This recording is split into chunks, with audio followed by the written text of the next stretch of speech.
बार बार Coca Cola पिए तो अंतड़ियों का कैंसर होता है, इंटेस्टाइन कैंसर होता है, तो वो दूसरा नुकसान हमको हो रहा है।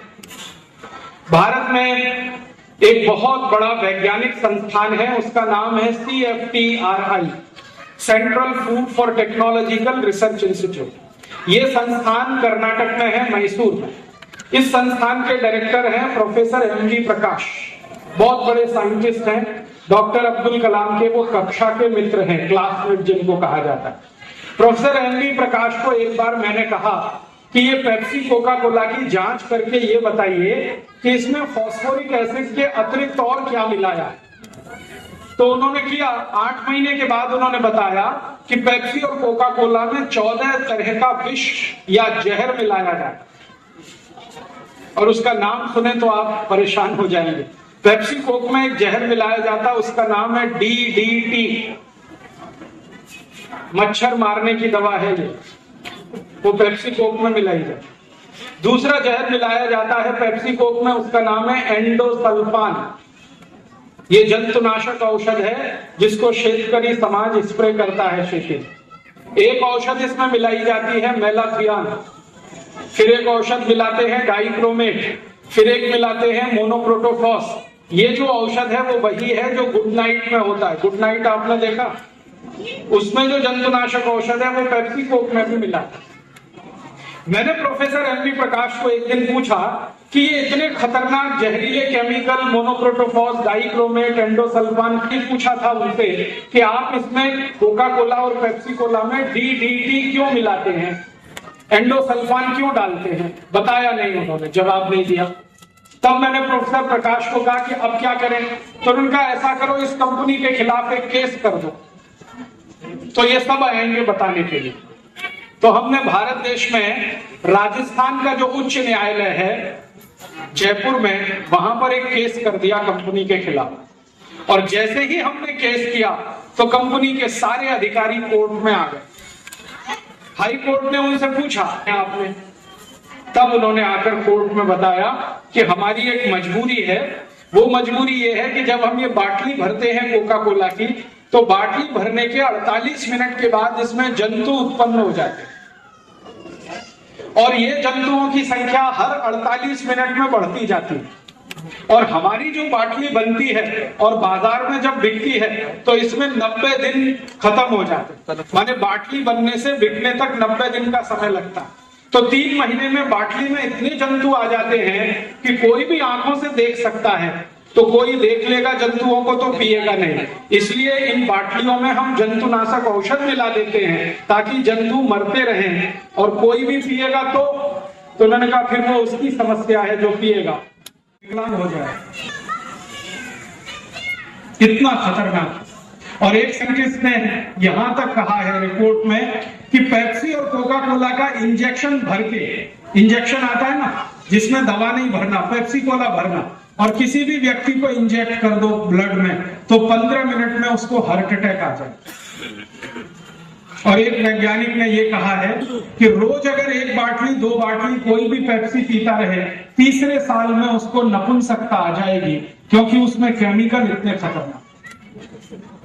अब एक तरफ पेप्सी को बिकने का पैसा अमेरिका जा रहा है, दूसरी तरफ हमारे शरीर को 48 रोग पैदा होने की शक्यता है। ऐसा पेप्सी और कोका कोला बेचने का धंधा आमिर खान करा रहा है, सलमान खान और शाहरुख खान करा रहा है, और ये सब खेल देश में चल रहा है, जिसका नुकसान भारत माता को हो रहा है, आपको हो रहा है, और जिसका फायदा त्रासवादियों को हो रहा है। आप त्रासवादियों से रोज परेशान हो रहे हैं, उनको पैसा पाकिस्तान से मिल रहा है, पाकिस्तान को पैसा अमेरिका से मिल रहा है, अमेरिका को पैसा भारत के वो लोग दे रहे हैं जो पेप्सी और कोका कोला पी रहे हैं।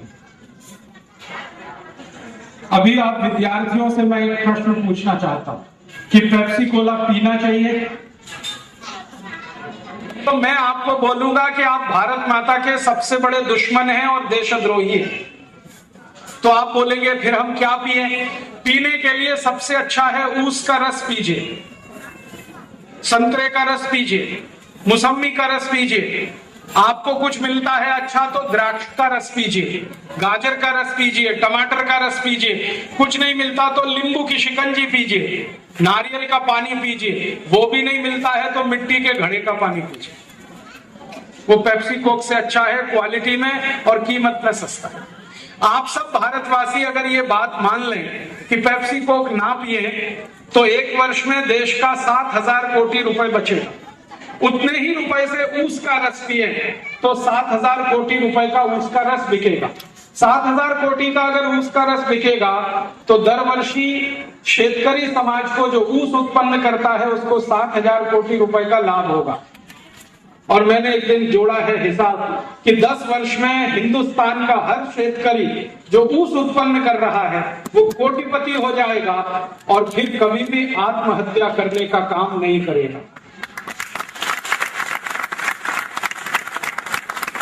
तो भारत के शेतकरी को श्रीमंत बनाइए, शेतकरी को कोटिपति बनाइए ताकि वो आत्महत्या ना करे।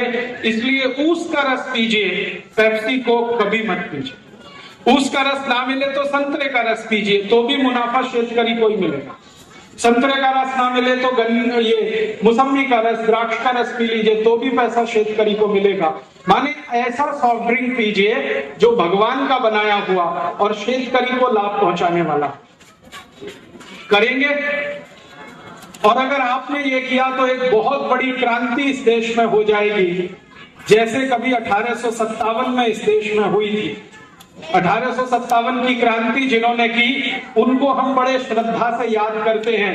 नाना साहब पेशवा, तात्या टोपे, झांसी की रानी लक्ष्मीबाई, नाना फडणवीस, वासुदेव बलवंत फड़के, ये सब क्रांतिकारियों को हम श्रद्धा से याद करते हैं क्योंकि इन्होंने भारत में एक क्रांति की थी सन 1857 में। आप अगर 2008 में कोई दूसरी क्रांति करेंगे तो आपके आने वाली पीढ़ी आपको इतनी ही श्रद्धा से याद करेगी कि कभी भारत के विद्यार्थियों ने एक क्रांति की थी जिसमें शेतकरी समाज को पैसा मिला था और पेप्सी कोक का पैसा इस देश में रुका था विदेश जाने से। तो आपको भी इतिहास में ऐसे याद करेगा।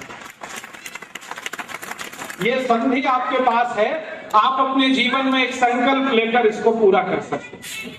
अब आप एक आखिरी प्रश्न पूछेंगे कि